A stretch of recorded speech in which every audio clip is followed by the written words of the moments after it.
ಮಾತನಾಡುವ ಭರದಲ್ಲಿ ಮತ್ತೆ ಶಿವರಾಮೇಗೌಡರು ನಾಲಿಗೆಯನ್ನ ಹರಿಬಿಟ್ಟಿದ್ದಾರೆ. ದರ್ಶನ್ ಸುದೀಪ್ ಏನ್ ದೊಡ್ಡ ನಟರ ಅನ್ನುವಂತಹ ಪ್ರಶ್ನೆಯನ್ನ ಕೇಳ್ತಾ ಇದ್ದಾರೆ.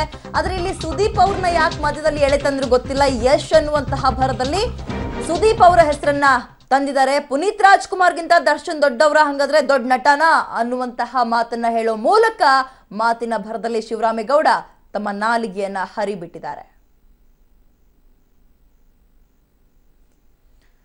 ಹೆಚ್ಚಿನ ಡೀಟೇಲ್ಸ್ ನಮ್ಮ ಪ್ರತಿನಿಧಿ ಸಂತೋಷ್ ನೀಡ್ತಾರೆ. ಸಂತೋಷ್, ಸುದೀಪ್ ಅವರು ಮಧ್ಯ ಬಂದಿದ್ಯೇ ಯಾವ ರೀತಿಯಾಗಿ, ಅಂದ್ರೆ ಮಾತನಾಡೋ ಭರದಲ್ಲಿ ಬಂದಿದ್ದ, ಹಾಗೆ ಯಾಕೆ ಈ ರೀತಿ ನಾಲ್ಗೆ ಹರಿಬಿಡ್ತಿದ್ದಾರೆ ಶಿವರಾಮೇಗೌಡರು ಪದೇ ಪದೇ ಅಂತ? ಶಿವರಾಮೇಗೌಡರು ಸಹಜವಾಗಿ ಏನು ಸುಮಲತಾ ಅವ್ರ ವಿರುದ್ಧ ಆಕ್ರೋಶವನ್ನ ಹೊರಹಾಕ್ತಾ ಇದ್ದಾರೆ. ಅವರು ಮಂಡ್ಯ ಗೌಡ್ತಿ ಅಲ್ಲ ಅಂತೇಳಿ.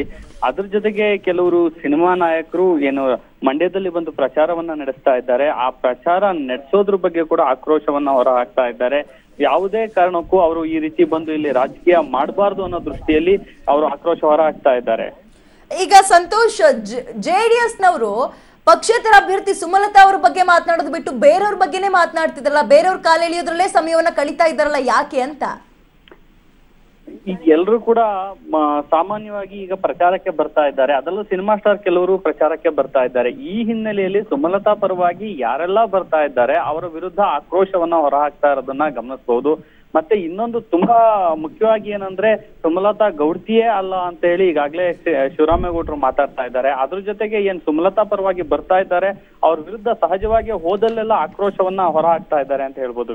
ಈಗ ಸಂತೋಷ್, ಸುಮಲತಾ ಅವರು ಹೇಳ್ತಾ ಇದ್ರು ಶಿವರಾಮೇಗೌಡರಿಗೆ ಅವ್ರ ಪಕ್ಷದಲ್ಲೇ ಕಿಮ್ಮತ್ತಿಲ್ಲ, ಕ್ಯಾರೆ ಅನ್ನೋರಿಲ್ಲ, ನಾನ್ ಯಾಕೆ ತಲೆ ಕೆಡಿಸ್ಕೊಳ್ಳಿ ಅನ್ನೋ ಮಾತು ಹೇಳ್ತಾ ಇದ್ರು. ಬಹುಶಃ ಇನ್ ಮುಂದಕ್ಕೂ ಅವರ ರಿಯಾಕ್ಷನ್ ಇದೇ ರೀತಿಯಾಗಿರುತ್ತೆ ಅನ್ಸುತ್ತೆ. ಖಂಡಿತವಾಗ್ಲೂ ವಿದ್ಯಾ, ಅವ್ರ ರಿಯಾಕ್ಷನ್ ಮುಂದೆ ಯಾವ ತರ ಇರುತ್ತೆ ಅನ್ನೋದನ್ನ ನೋಡ್ಬೇಕಾಗಿದೆ ವಿದ್ಯಾ. ಥ್ಯಾಂಕ್ ಯು ಸಂತೋಷ್ ತಮ್ಮೆಲ್ಲ ಮಾಹಿತಿಗೆ. ನಾಯ್ಡು ಜನಾಂಗದವರು ಎಷ್ಟು ಜನನ ಮರಳು ಮಾಡ್ತಾ ಇದ್ದಾರೆ ಮಂಡ್ಯ ಜಿಲ್ಲೆಯಲ್ಲಿ ಲೆಕ್ಕ ಹಾಕ್ಕೊಳ್ಳಿ. ತೀರ್ಮಾನ ಆಗ್ಬಿಡ್ಲಿ ಇವತ್ತು. ನಾ ಇನ್ನು ಎಲೆಕ್ಷನ್ 15 ದಿವಸ ಆದ್ರೆ ಅವ್ರ ಗೌಡ್ರ ಮತ್ತು ಒಕ್ಕಲಿಗರ ಅಂತ. ನೀವು ರಾಜಕೀಯದಲ್ಲಿ ಇದ್ವಲ್ಲ ಅಂಬರೀಶ್, ಆಗ ಸೇವೆ ಮಾಡ್ಬೋದಾಗಿತ್ತಲ್ಲ. ನಿಮ್ಮಂತವ್ರು ಹೋದಾಗ ಬರ್ರಿ ಎಲ್ಲ ಓಟ್ ಕೊಟ್ಟಿದ್ದಾರೆ, ನೀವು ಕೆಲಸ ಮಾಡ್ಕೊಡಿ, ಯಾಕೆ ಇನ್ನು ಮನಗಿದ್ದೀರಿ, ಬರ್ರಿ ಇವ್ರಿಗೊಂದು ಲೆಟರ್ ಕೊಡ್ರಿ, ಫೋನ್ ಮಾಡ್ರಿ ಅಂತ ಹೇಳ್ಬೋದಾಗಿತ್ತಲ್ಲ. ಒಂದ್ ದಿವಸ ರಾಜಕೀಯ ಮಾಡಕ್ ಬರಲಿಲ್ಲ. ಈಗ ಜನ ತೀರ್ಮಾನಿಸ್ತಾರೆ ಬಿಡಿ, ಯಾರು ಇರ್ತಾರೆ, ಯಾರನ್ನು ಓಡಿಸ್ತಾರೆ, ಅದು ಜನ ತೀರ್ಮಾನಿಸ್ತಾರೆ. ಅವ್ರಿಗೂ ಗೊತ್ತಾಗುತ್ತೆ. ಅದು ಅವ್ರ ಮಾತಿಗೆ ನಾನು ಬೆಲೆ ಕೊಡೋಕೆ ಇಷ್ಟ ಇಲ್ಲ. ಅದು ಅವ್ರ ಪಕ್ಷನೇ ಅವ್ರಿಗೆ MP ಸೀಟ್ ಕೊಡಲಿಲ್ವಲ್ಲ, ಬರೀ 3 ತಿಂಗಳಿಗಷ್ಟೇ MP ಮಾಡಿ ಕಿತ್ತು ಬಿಸಾಕಿ ಅವ್ರ ಮಗನಿಗೆ ಕೊಟ್ಟಿದ್ದಾರೆ. ಸೊ ಅವರ ಪಕ್ಷದಲ್ಲೇ ಅವ್ರಿಗೆ ಏನು ಬೆಲೆ ಅಂತ ಎಲ್ಲರೂ ಗೊತ್ತಿರೋ ವಿಚಾರ ಇದು. ಅಂಬರೀಶ್ ಎಂಟ್ರಿಯಾಗಿ ಬಂದ್ಮೇಲೆ